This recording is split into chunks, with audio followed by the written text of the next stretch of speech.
Prime Minister Theresa May has pledged to contest a no-confidence vote in her leadership. Sir Graham Brady has confirmed that he has received 48 letters from Conservative MPs, so there will now be a vote of confidence in my leadership of the Conservative Party. I will contest that vote with everything I've got. Conservatives pushed for the vote over May's deal with the European Union on the UK's exit from the bloc. The Prime Minister defended her performance in handling the Brexit. She warned that any change in the leadership would put the future of the UK at risk. May said the change would also create division and leave impacts that are not in the national interests of the country.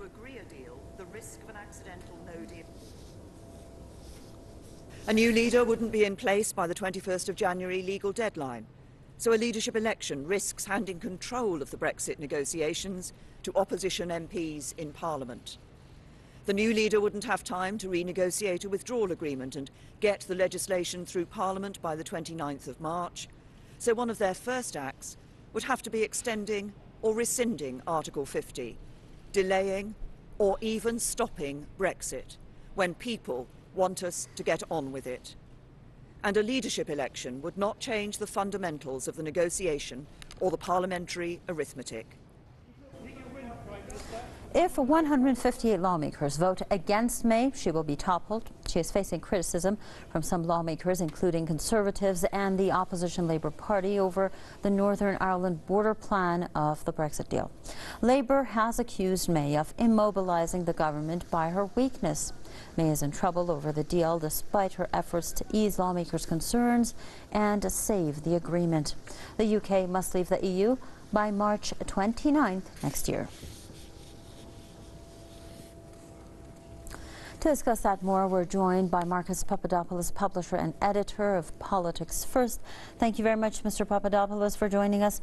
What do you believe the future holds for Ms. May? So far, we do know that 75 MPs have come support her, although she needs 158. Do you believe that she will survive the confidence vote? Well, it's very clear that Theresa May's decision to postpone a vote on her withdrawal bill was the drop that caused the cup to overflow for a great deal of Tory MPs, hence why the Conservative Party will now hold a vote of no confidence in her leadership. But it's going to be very difficult to predict what the outcome will be. Why? Because the vote will be a secret one.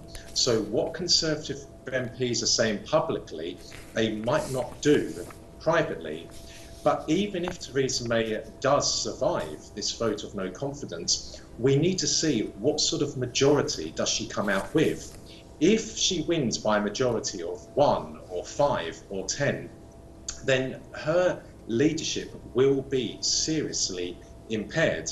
And then we have to consider another scenario, that Parliament might hold a vote of no confidence in her leadership.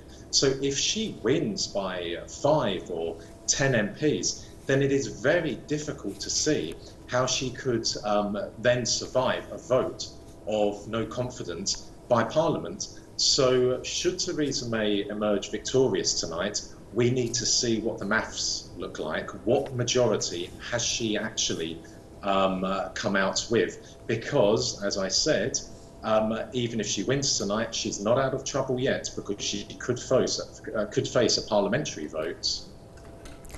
Is there anyone to fill the shoe? Yes, I mean, there are some leading Conservatives who are evidently, lining up should Theresa May fall from power. We can say Jacob Rees-Mogg, we can say Boris Johnson, we can say Esther McVeigh, Michael Gove, and also Amber Rudd.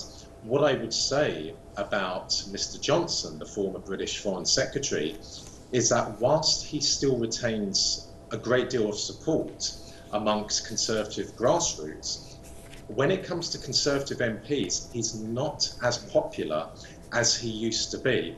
So I wouldn't be at all surprised if there was a Conservative leadership contest that Mr. Johnson would fail. But let me just make another point.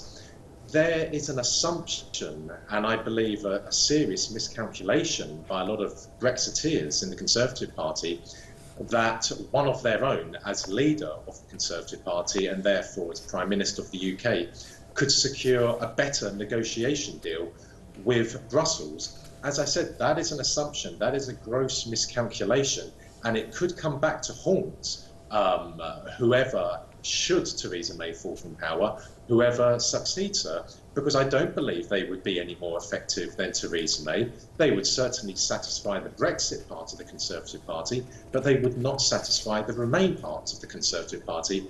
Hence, we would be back at a stalemate. Thank you very much, Mr. Marcus Papadopoulos, publisher and editor of Politics First.